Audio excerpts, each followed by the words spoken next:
As the sun was created on the fourth day, and the sun and the moon give light to the earth, how were the previous 3 days of evening and morning measured, if there was no light from them?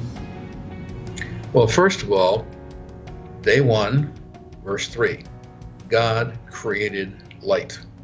He doesn't need the sun, the moon, the stars to create light or reflect light. He can simply speak it into existence out of his sovereignty. And he is the light giver. He is the source of light. Jesus is the light of the world.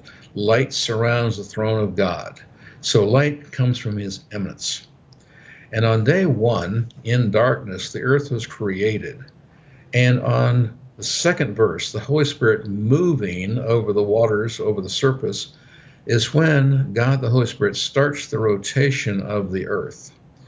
And that's very important, because light then spoken into existence, actually in Hebrew, commanded into existence, after the earth is rotating, and then there's one period of darkness, one period of light, one rotation.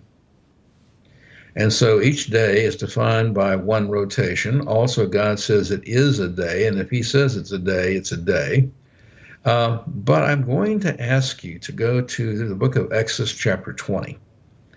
Now, this is God giving the 10 commandments, but notice in verses 8 to 11, in the middle of the giving of the 10 commandments, God stops. And he says, "You shall work 6 days and rest one, because I did." And he equates the days of creation to the same kind of days we experience today. And again, he numbers them. He says it's one period of darkness, one period of light, one rotation. Everywhere God reinforces that these are 6 days as we have today. Another verse for you would be Jesus in the New Testament says that Adam and Eve were there at the beginning. Now, they were created on day 6, the last thing to be created. Yeah.